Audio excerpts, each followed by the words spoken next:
In today's video, we have LBS Responds To episode number 64. And welcome back everyone to LBS Responds To episode number 64, another week of the Q&A series I do on my channel. If you guys want to leave a question down below for next week, be sure to leave a comment down below. You guys don't have to put Ask LBS or anything, just leave a question with a question mark, and I'll be sure to possibly get to it next week. So yeah, this week I've got quite a few questions. Last week did very well. I want to thank you guys for that, a whole bunch, for blowing up that video. So yeah, let's get into it, guys. We have Jawa, which actually was one of the winners of the January giveaway, so congratulations to you. Like I said in the DMs, man, and on the community tab, your prize will be shipped out very shortly. I'm just waiting to find some stock to actually buy the sets for the giveaway, so I didn't really pre-plan that too much. I thought I could just walk to the stores and to pick them up, but don't worry. Like I said, man, your prize will be shipped out very soon.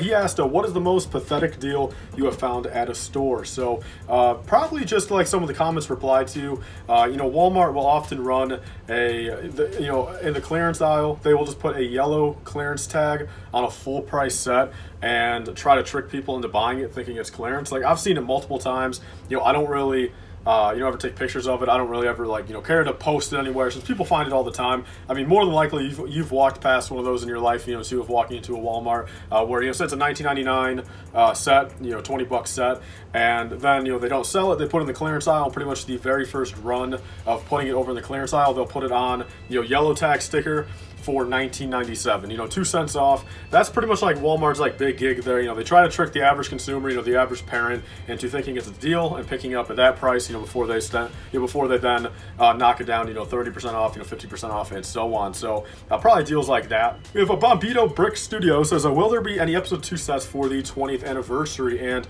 in my opinion, probably not. That's coming up next year, and my humble opinion, I don't think they're going to do anything crazy with it. I think we're going to get one or the other. I think we're either going to get maybe a 20th anniversary kind of set. I don't think we're going to get a gunship or anything like that since we have the UCS one, but hopefully, like I said, Jango Fett Slave 1, but Boba Fett Slave 1 is coming out again this year, so probably not that. But I do think we'll get at least one set based off of episode 2 between January 1st, 2022 to December 31st, 2022, or a promo of some sort, since I'd assume they'd want to capitalize on that a little bit. They did for Empire Strikes Back, so potentially, but I'm not too sure. I wouldn't put any money on it. Next up, guys, we have Shane Ruzansky. He says, question, do you only sell through Bricklink.com, or do you sell on other platforms as well, like eBay, Mercari, Facebook Marketplace? Also, do you like parting out or selling whole sets better? So to answer the latter of that real quick, definitely parting out sets. Parting out sets gives you a lot better profit margins at the end of the day. You can argue that if you part out a set that you get for $10 and it parts out for $80, I usually run a 20% off sale, so then take off about $16.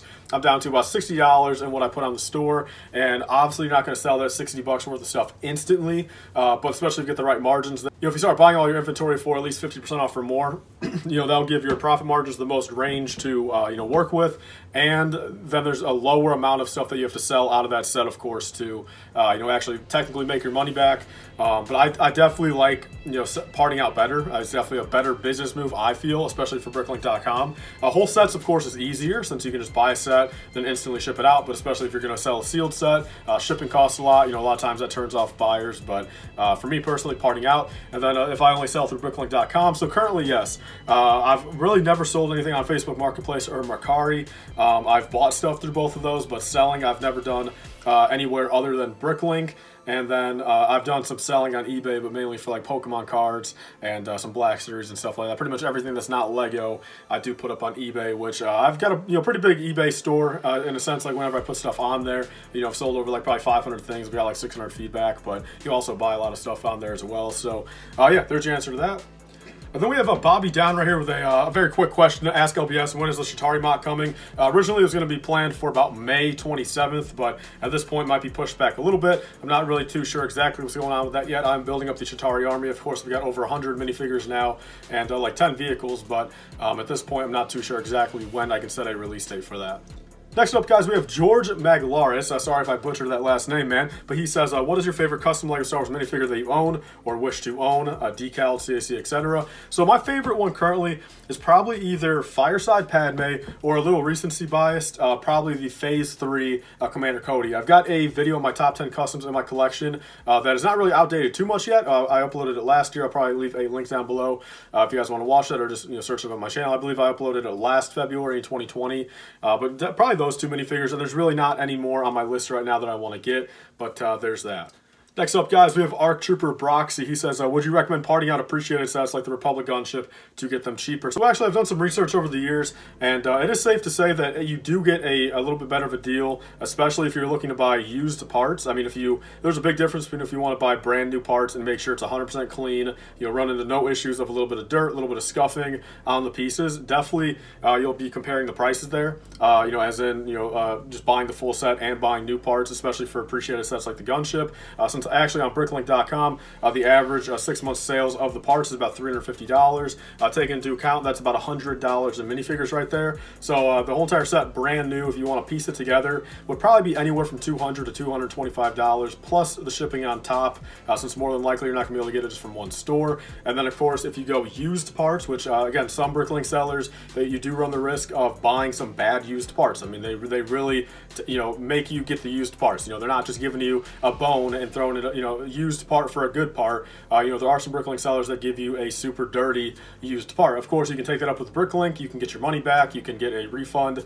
But I'd say for used parts, the Republic Gunship, you could probably get it for about $150. There are some hard to get pieces in there, like some of those dark red pieces and those cockpit pieces, the window pieces, do go for a little bit of money. But nonetheless, I do think it is probably a safe bet to say that you guys can get older sets if you guys want to take the time, inventory them, put it on a wash list on Bricklink, and take the time and order all the pieces separately. I do think it's probably cheaper in the end, especially if you're not looking for minifigures, since minifigures are a lot of the bulk of the price of the old sets, truthfully. So there's that.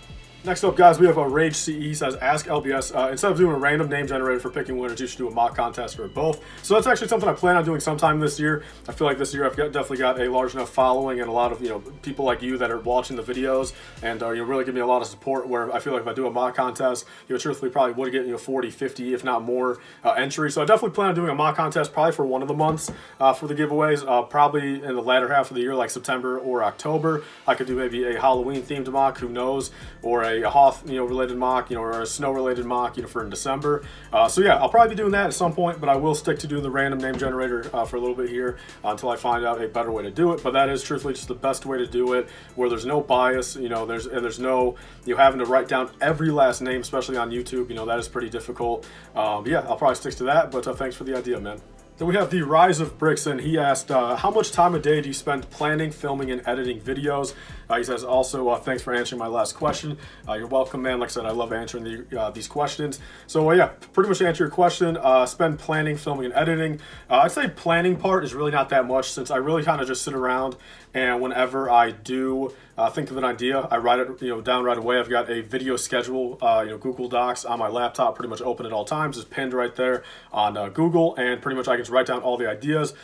I've also got my actual schedule itself. Like right now, I've got everywhere, all the way from February 16th, all the way up to about March 14th, with a video pretty much in every slot, and pretty much just kind of pre-planned like that. So planning the video is really not that often. If it's something that takes a little bit more, time to kind of set up, I mean, that is something that maybe I'll think about, what's the best way to do it. But I don't really have too many videos like that. Filming, pretty much just the exact same time that you see the video length for, like on this LBS Responds To. I'm not too sure how long it'll go for. I'll probably get about 15 minutes of footage, and I'll probably be cut down anywhere from 8 to 10 minutes, since I usually like to keep it around there. So maybe whatever the length of the video you see, depending on what it is. Like if it's an LBS Response, you probably double that time. But anything else, probably just maybe like an extra minute tacked on there. And then editing videos, that does take quite a long time.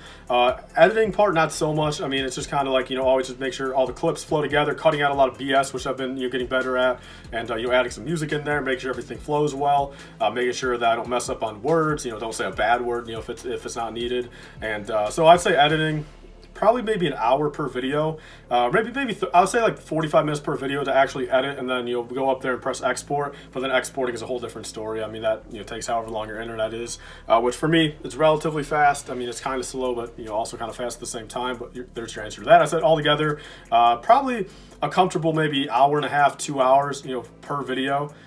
Just to kind of get it out there and then get it uploaded also. But also when I'm uploading a video, I usually film another one. So like as this will be uploading to YouTube, I'm just filming another one on my phone. So there's that. Next up, guys, we have SW Bricks and Figs. He says, hey, great video. My question is, why do you do so many polls / community posts? Is it just for fun, or does it help the engagement on your channel? Just interested in that sort of thing. So, yeah, for a while there, you know, I've always kind of been doing a lot of posts on there. I like doing it. You know, it's kind of like a Twitter, but, you know, directly on YouTube where, you know, all of your fans can see it instead of just, you know, however many follow you on Twitter. And I like posting stuff on there, you know, pictures, you know, small little story hauls, little just, you know, thank you things, and just kind of updates that don't really require a whole video on them. But just recently in the past couple weeks, which has been slowing down a little bit, is there was kind of a glitch in the YouTube algorithm that allowed your polls and some of your, you know, community posts, but mainly the polls, especially if it was a very short question with you know, short answers, to pretty much blow up. Since pretty much for a while there, I mean, my polls were getting maybe like 500 votes on them, and there's some of my you know, my polls now in the past couple weeks that are getting like 1.5K. So it's really just one of those things that like a lot of those people that aren't you know, subscribed to you are seeing it and like they're recommended. I mean, you've probably seen it before, man. Just a random poll on your you know, your homepage recommended, and that's pretty much what I was trying to do there for a little bit. I think it was fun. Definitely probably got some people to the channel, and all in all, you know, it's cool kind of seeing your guys' responses. Anyway, I kind of slowing it down a little bit, but truthfully, I kind of do like to see what character you guys like the best. It is pretty interesting to me, and probably, you know, pretty interesting to you guys as well. So there's your answer to that. Pretty much just for some more engagement that really didn't hurt anybody, I think. Here, guys, we have BrickTimmy. He says, should I get Moff Gideon's light cruiser or the Bad Batch Shuttle, Mandalorian duel, and the Mandalorian Gauntlet Fighter? I think that's a pretty easy answer there, man. I definitely would get the 3 sets over the 1. I think Bad Batch Shuttle is definitely going to be a beautiful set. Mandalore duel is going to be awesome for 20 bucks. You're going to get some great minifigures in the Gauntlet Fighter.